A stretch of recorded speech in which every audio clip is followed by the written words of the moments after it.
Hi, it's Greg Burdine, pastor of Faith Baptist Church in Adrian, Michigan, on a beautiful Monday morning here in Adrian. They got a little bit of rain last night, and it's supposed to be a hot day. I love Mondays, get to kind of reflect on how Sunday went. We had a great Sunday yesterday. We really did. For the middle of the summer, we had really a spectacular attendance. I don't know how many we had, but we had a good number of people. The sanctuary was full.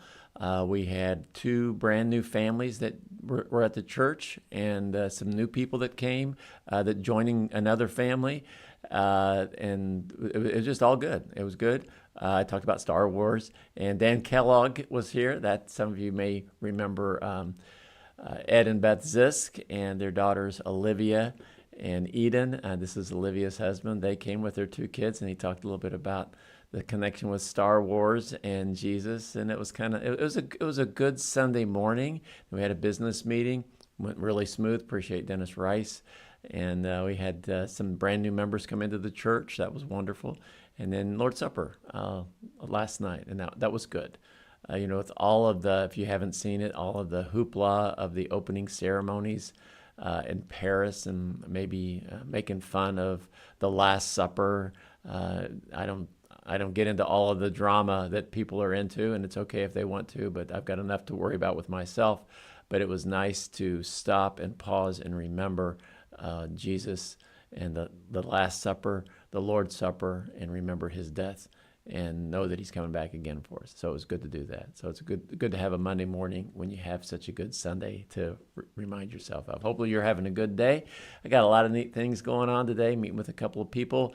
Talking about discipleship, as well as getting ready for another sermon, and just having a good day. So hopefully you're having a good day. Well, I've been looking at some Bible verses. We're closing in on the month of July, looking at some verses about summertime or even about the sun here recently. And I have one which is a miracle verse about the sun, and this was Joshua when he was coming into the land of Israel, Canaan, and was conquering it, and he was fighting the enemies. And this is the verse. It's in Joshua chapter 10 and verse 13. And this is what it says.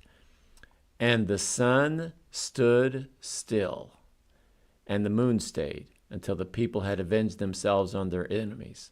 And then it says, is this not written in the book of Jasher?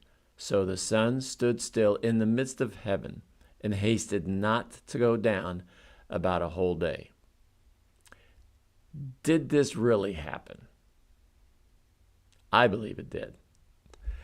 I can't explain it, and there are a lot of explanations, a lot more scientific. A lot of people think, well, what happens if the sun does stand still, if it does not move? How does that work? I don't exactly know, but the writer of this passage was reflecting on this miracle from the perspective of earth, that it appeared that the sun stood still. When the Bible talks about the sun sets and the sun rises, the sun actually does not.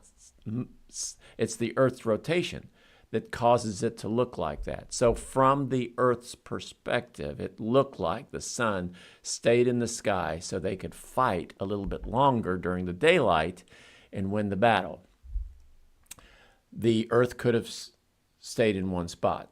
It could have stopped its rotation or slowed its rotation. God could have allowed it takes 8.5 minutes, I think they say, 8.5 minutes for the light of the sun to get to the earth. God could have somehow deflected the sun's rays so that it did look like the sun.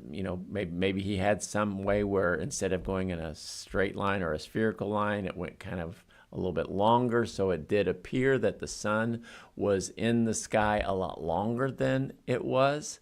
I don't know. It's just that there was a miracle that God stopped the sun. I think it's kind of neat that the Canaanites, one of the things that they worshiped was the sun and the moon, and God shows that he has power over the sun and the moon. Well, obviously he created it, and he has power over that. But it's just great that God will move the sun and the earth to get his will done. So just remember, whatever you ask God to do, it's not impossible, and he may do it. So take some time today and meditate on this great miracle that God did for Joshua.